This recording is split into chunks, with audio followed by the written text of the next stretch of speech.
Mega city ಬಹುಕೋಟಿ ಹಗರಣ ವಿಧಾನಸಭೆಯಲ್ಲಿಂದು ಕಾವೇರಿದ ಚರ್ಚೆಗೆ ಕಾರಣವಾಯಿತು. ಕಲಾಪ ಆರಂಭವಾಗ್ತಾ ಇದ್ದಂತೆ ವಿಷಯ ಪ್ರಸ್ತಾಪಿಸಿದ ಪ್ರತಿಪಕ್ಷ ನಾಯಕ ಸಿದ್ದರಾಮಯ್ಯ ನಿಯಮ 60ರ ಅಡಿ ಸಚಿವ ಯೋಗೇಶ್ವರ್ ವಿರುದ್ಧ ನಿಲುವಳಿ ಸೂಚನೆ ಮಂಡನೆಗೆ ಅವಕಾಶ ಕೋರಿದ್ರು. ಇದಕ್ಕೆ ಸಚಿವ ಸುರೇಶ್ ಕುಮಾರ್ ವಿರೋಧ ವ್ಯಕ್ತಪಡಿಸಿದ್ರು. ಈ ವೇಳೆ ಸರ್ಕಾರದ ವಿರುದ್ಧ ವಾಗ್ದಾಳಿ ನಡೆಸಿದ ಸಿದ್ದರಾಮಯ್ಯ ಮೆಗಾ ಸಿಟಿ ಡೆವಲಪರ್ಸ್ ಹೆಸರಿನಲ್ಲಿ ನಿವೇಶನ ಹಂಚುವುದಾಗಿ ನಂಬಿಸಿ ಸಾವಿರಾರು ಜನರಿಗೆ ವಂಚಿಸಲಾಗಿದೆ ಅಂತ ದಾಖಲೆ ಪ್ರದರ್ಶಿಸಿದ್ರು. ಯೋಗೇಶ್ವರ್ ವಿರುದ್ಧ ಚಾರ್ಜ್ ಶೀಟ್ ಹಾಕಿದ್ರು. ಸಚಿವರಾಗಿ ಮುಂದುವರಿಯಬಾರದು ಅಂತ ಕಿಡಿಕಾರಿದ್ರು. ಇದಕ್ಕೆ ಸ್ಪಷ್ಟನೆ ನೀಡಿದ ಸಚಿವ ಯೋಗೇಶ್ವರ್ ತಮ್ಮ ಮೇಲೆ ಯಾವುದೇ ಚಾರ್ಜ್ ಶೀಟ್ ಹಾಕಿಲ್ಲ ಎಂದ್ರು. ಕೊನೆಗೆ ಪ್ರಕರಣ ಕೋರ್ಟ್ನಲ್ಲಿರೋದ್ರಿಂದ ನಿಲುವಳಿ ಸೂಚನೆಗೆ ಅವಕಾಶ ಇಲ್ಲ ಅಂತ ಸ್ಪೀಕರ್ ಕಾಂಗ್ರೆಸ್ ಮನವಿಯನ್ನ ತಿರಸ್ಕರಿಸಿದ್ರು. ಇದಕ್ಕೆ ಪ್ರತಿಪಕ್ಷಗಳು ತೀವ್ರ ಆಕ್ರೋಶ ವ್ಯಕ್ತಪಡಿಸಿದ್ವು. ದುಡ್ಡು ಕೊಟ್ಟು ತಗೊಂಡಿದ್ದಾರೆ 37 ಕೋಟಿ, ಅದರಲ್ಲಿ ದುರುಪಯೋಗ ಆಗಿದೆ, ಮಿಸ್ಅಪ್ರೋಪ್ರಿಯೇಷನ್ ಆಗಿದೆ, ಮತ್ತೆ ಚೀಟಿಂಗ್ ಆಗಿದೆ, ಫೋರ್ಜರಿ ಆಗಿದೆ ಅಂತೇಳಿ ಆಗದೆ. ರೀಸೆಂಟ್ ಅಕರೆನ್ಸ್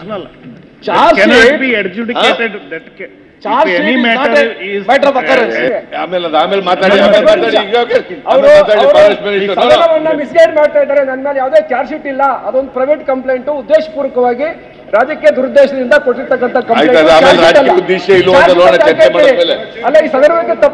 ಸರ್ಕಾರ ಹೇಳಿ ಅದನ್ನ ರಾಜಕೀಯ ಉದ್ದೇಶ ಇಡಿಸಿ ಪೊಲಿಟಿಕಲಿ ಮೋಟಿವೇಟೆಡ್ ಅಂತ ಸರ್ಕಾರ ಹೇಳಿ ಆಮೇಲೆ ನೋಡೋಣ.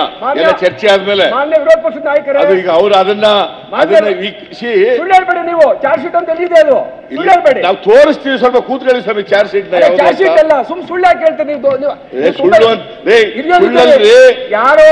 ಯಾರೋ ಒಬ್ಬನ ಮಾತು ಕಟ್ಕೊಂಡು ನೀವು ನಾನು ನೋಡಿದೆ. ಇವಾಗ ಯಾರೋ ಒಬ್ಬರು ಮಾತು ಕೇಳ್ಕೊಳ್ಳಿ. ನಮ್ಮ ಮಕ್ಕಳಾಗ್ಲಿ ಅಲ್ಲ ಸ್ವಾಮಿ, ನೀವು ಮಕ್ಕಳೇನ್ರಿ?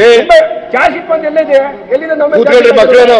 ಮನೆ ಅಧ್ಯಕ್ಷರೇ, ಸ್ವಲ್ಪ ನಮ್ಮ ಸಬ್ಮಿಷನ್ ದಯಮಾಡಿ ನಮ್ಮ ಸಬ್ಮಿಷನ್ಗೆ ಅವಕಾಶ ಕೊಡಬೇಕು.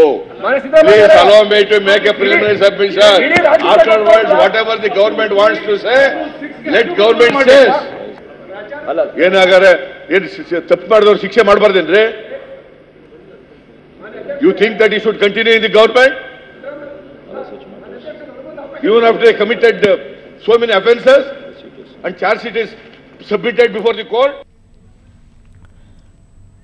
ಈ ಬಗ್ಗೆ ಮತ್ತಷ್ಟು ಮಾಹಿತಿಯನ್ನು ಪಡೆಯೋಣ. ನಮ್ಮ ಪ್ರತಿನಿಧಿ ವೀರೇಂದ್ರ ಈಗ ನಮ್ಮ ಜೊತೆ ದೂರವಾಣಿ ಸಂಪರ್ಕದಲ್ಲಿದ್ದಾರೆ. ವೀರೇಂದ್ರ, ಇವತ್ತು ಮೆಗಾ ಸಿಟಿ ಬಹುಕೋಟಿ ಹಗರಣ ಯಾವ ರೀತಿ ಒಂದು ವಾಗ್ವಾದಕ್ಕೆ ಕಾರಣವಾಯಿತು?